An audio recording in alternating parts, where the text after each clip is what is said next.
family excluded me from the will, but Grandma had a secret trust fund only I knew about. The lawyer's conference room smelled like stale coffee and lemon disinfectant, and my aunt kept tapping her nails against the glass tabletop like she was counting down until I got what I deserved. The folder in front of the attorney was thick, too thick for a simple will. And when he cleared his throat, my brother actually smiled at me, like he couldn't wait to watch me flinch. I sat on my hands under the table, so nobody could see them shake. My mom had her lips pressed tight, eyes shiny in that way that means she's either about to cry or about to perform. When the attorney finally said, "I'll begin," my aunt leaned in and whispered, loud enough for me to hear, "Bet you wish you'd tried harder with her," and my throat went tight like I'd swallowed a coin. I didn't even make it 5 minutes before the first knife slid in. To my daughter, Elaine, the attorney read, and my mom's shoulders lifted like she'd been holding her breath. I leave the house on Wisteria Lane and its contents. My mom let out this soft, satisfied exhale, like the room had corrected itself. Then he continued, "To my grandson, Mark, I leave the brokerage account in the amount of," and my brother's foot brushed mine under the table, a smug little nudge. My aunt was next. My cousin. Even my stepdad got a line. And then the attorney looked down at the paper again, adjusted his glasses, and said, "To my granddaughter." He paused, glanced up at me, and I felt my whole body brace. I leave my wedding ring. That was it. One ring. Not even a house. Not even a savings account. A ring. My aunt's nails stopped tapping. My brother's smile widened. My mom didn't look at me at all. It was a Friday in late October when we got the call that Grandma had gone peacefully, and I remember the day so clearly because I was the one who found a spare key under the flower pot and let the hospice nurse out. And then I sat on Grandma's front steps with my phone in my hand, trying to figure out who I was supposed to call first. My mom had been busy all week with work, and my brother had posted a story from a bar the night before. But I'd been the one bringing Grandma soup and refilling her pill organizer and changing the sheets when she'd had accidents and pretending not to notice when she apologized like she was ashamed to be dying. I've been doing that for months, quietly, because with my family, if you do something loudly, it becomes a competition. If you do it quietly, it becomes expected.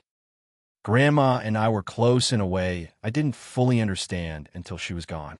Not the Pinterest version of besties, but this steady, unflashy closeness built out of small things. Me driving her to appointments, her teaching me how to mend a button, her calling me on Tuesday nights to ask what I ate for dinner because she worried I lived on cereal.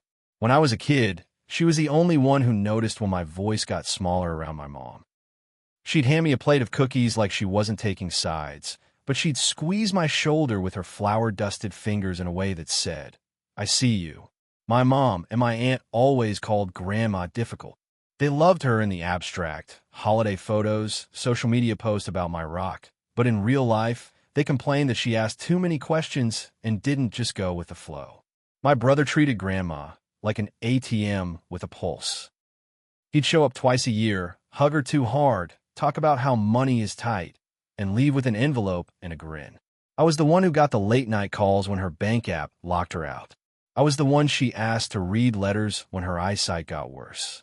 And 2 years ago, when Grandpa's old friend passed and left Grandma a chunk of money from a business they'd had decades ago, I was the one who drove her to the bank because she didn't want to tell my mom yet. She sat in the passenger seat, clutching her purse to her chest, eyes forward, and said, "Your mother doesn't need to know everything the second it happens." I asked her why, and she did this little huff laugh and said, "Because she hears money and her ears turn into vacuum cleaners." At the bank, I watched the manager pull up numbers that made my stomach flip, more than I'd ever seen in one place. Grandma stared at the screen for a long time, then looked at me and said quietly, "This isn't for them to fight over." That's when she asked to speak to the private client advisor, and I sat beside her while she asked about trusts, not in a dramatic, "I'm going to punish everyone" way, but in this calm, practical tone like she was ordering groceries. She wanted something structured, protected, something that wouldn't get drained by whoever screamed loudest. The advisor explained options. Grandma asked pointed questions. She asked about trustees, distributions, how to keep it from being a free-for-all. I mostly sat there listening, feeling like I'd stepped into an adult world I hadn't been invited into before. When we got back to her car, Grandma stared at her hands on the steering wheel for a moment and then said, "I'm going to do something, and you can't tell them." I remember laughing nervously. "Tell them what?" She looked at me, eyes sharp despite the age around them. "I'm going to set aside money for you," she said. "Not because you asked, because you didn't, because you showed up, because you have a spine, but you don't swing it like a bat." I felt heat rise in my face. "Grandma," she held up a hand. "Listen," she said, "they don't notice you until there's something to take. I want you protected, and I want you to promise me you won't let them bully you into giving it away." My throat tightened. "I don't want to fight them," I whispered. "You won't have to," she said. "That's the point." She made me promise there in the parking lot with the sun baking the dashboard, and I did. I promised. And then she squeezed my hand and said, "Softer, you've been the adult in that family since you were 12. Let someone take care of you, just this once." So yes, I knew about the trust. Not every detail, not the exact amount, not the full structure. But I knew it existed, and I knew Grandma set it up because she didn't trust my mom and aunt to treat money like anything other than a scoreboard. And I kept my mouth shut about it. For 2 years. Through holidays where my mom complained about Grandma being stingy. Through my brother dropping hints about how Grandma should help me with a down payment. Through my aunt making jokes about how Grandma would probably leave everything to the cat. I kept the promise because it wasn't my secret to wield. It was Grandma's plan. Then Grandma died, and suddenly everyone who couldn't be bothered to visit her twice a month became a grief expert. The funeral was a blur of hugs that felt like performances. My mom cried loudly at the front, dabbing her face with a tissue and letting people see her tears. My brother gave a speech that sounded like he'd Googled things to say about Grandma in the car. My aunt clutched my arm and said she was the glue, then immediately asked my mom if she knew where Grandma kept her jewelry.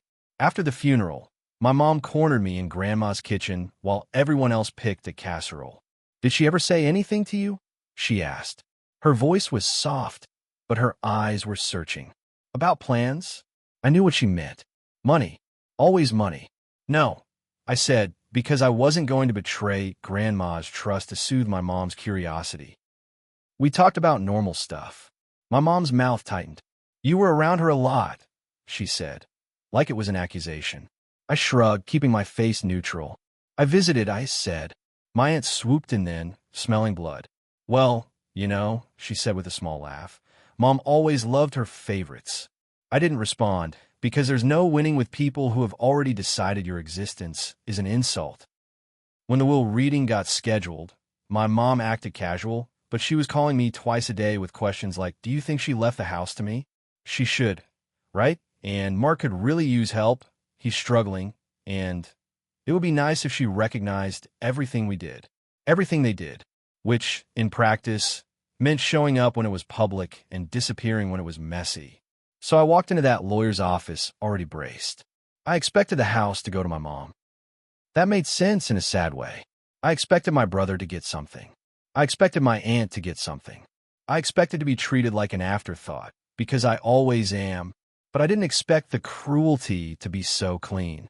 After the attorney finished reading, my brother leaned back in his chair and said, loud enough for the room, "Well, guess that's that." Then he looked at me and added, "At least you got the ring, right? Something to remember her by." My aunt gave a pitying smile like she was enjoying it.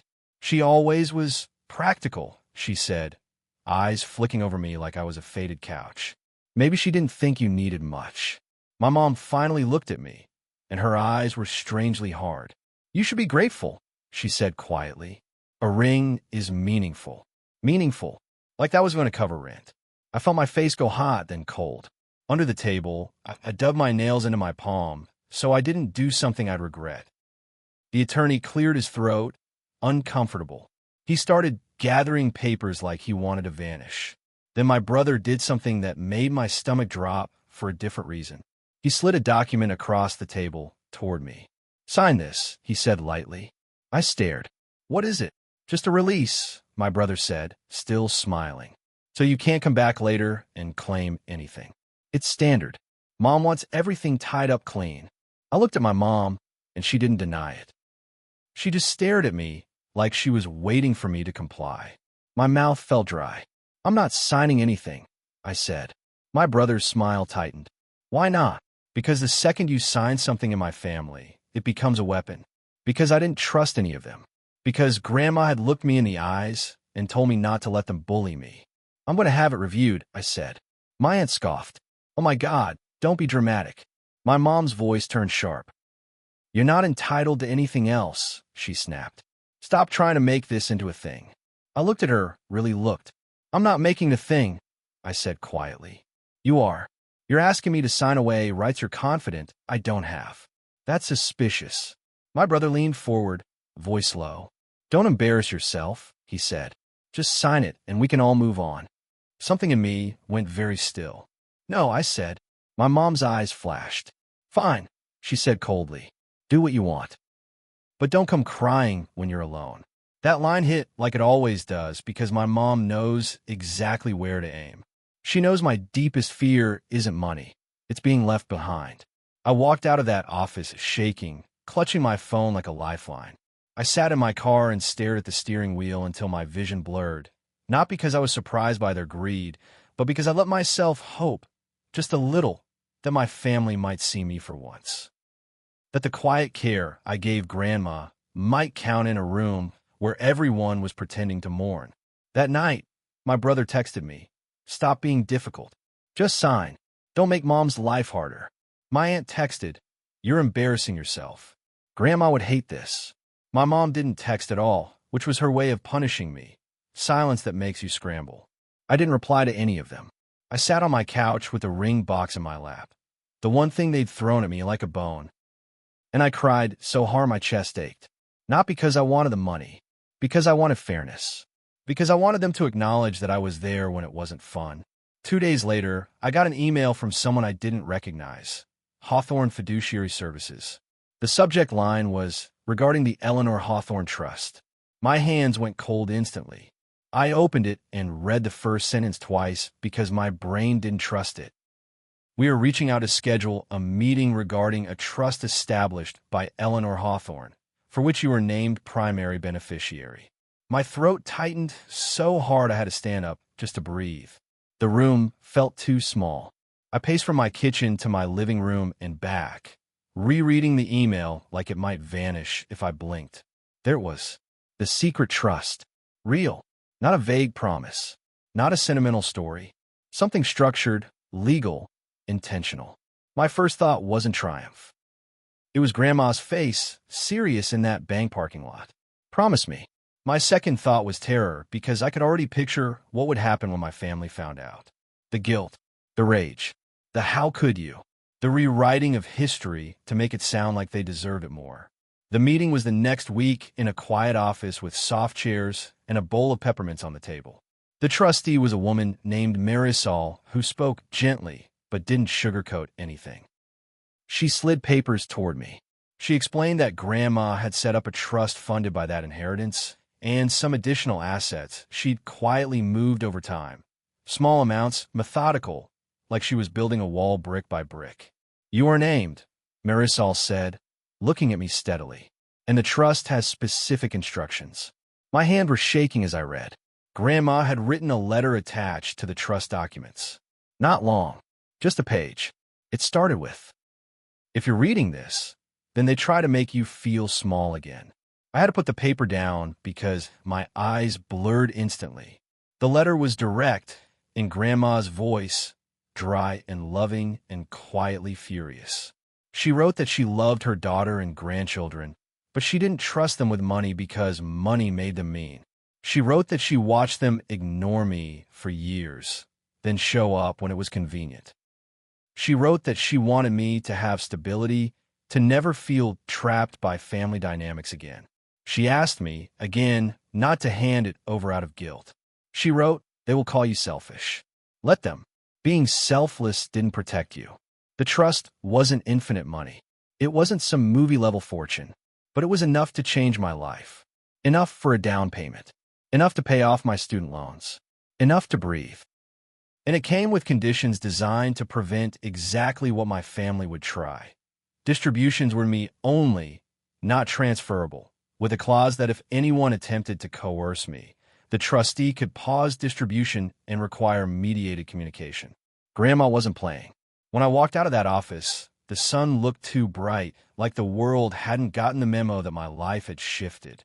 I didn't tell my family immediately, not because I was scheming, because I needed a second where the money belonged to me in my head before they tried to snatch it with their words.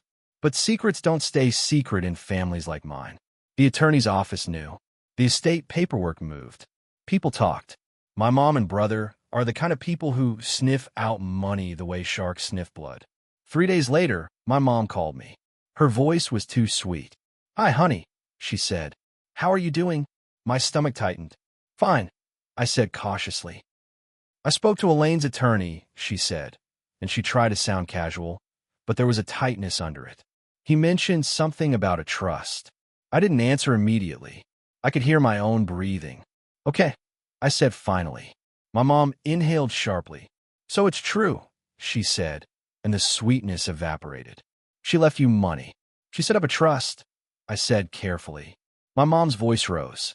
"How much?" "That's not your business," I said, and my voice surprised me. Steadier than I expected. There was a pause, then my mom did what she always does when control slips. She went to guilt. "I don't understand," she said, voice shaking now. "After everything I've done for you." I felt heat rise. "What you've done?" I repeated. "Yes," she snapped.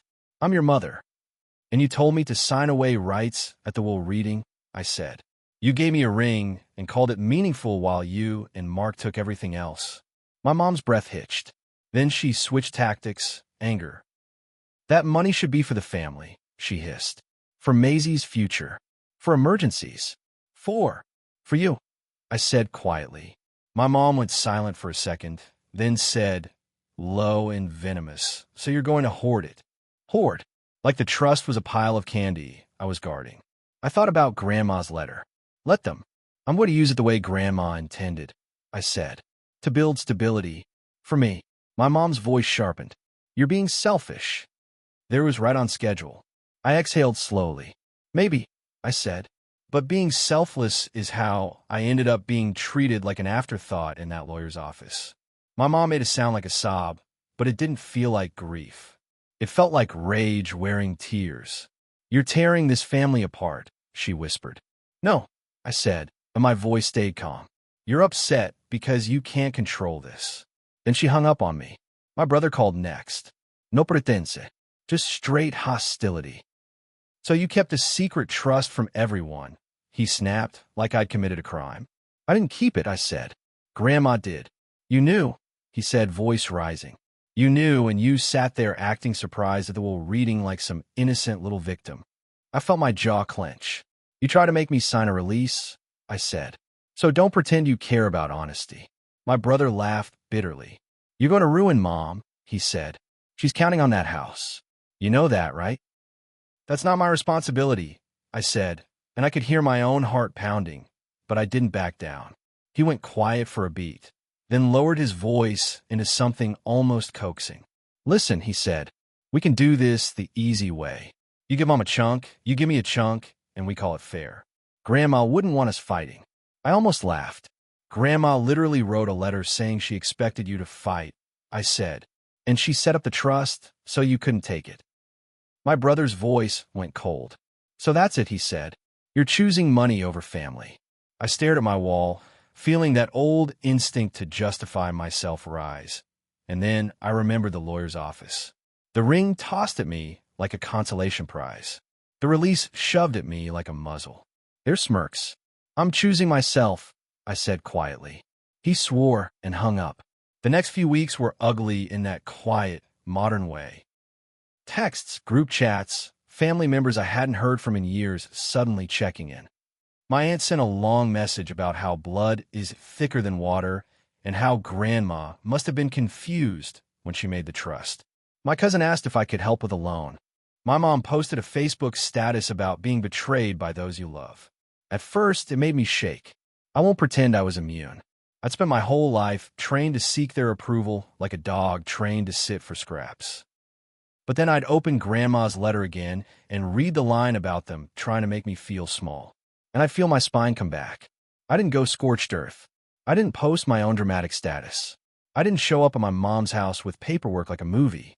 I just stopped engaging in the emotional tug-of-war. I used part of the trust to pay off my student loans. The first time I logged into my account and saw a zero balance, I cried in my kitchen, not because I was celebrating money, but because I felt this heavy chain fall off my shoulders that I didn't realize I'd been dragging. I put money aside for a down payment. I met with a financial advisor, someone neutral, not a family friend. I started therapy again because apparently my nervous system needed reminders that I'm allowed to exist without apologizing.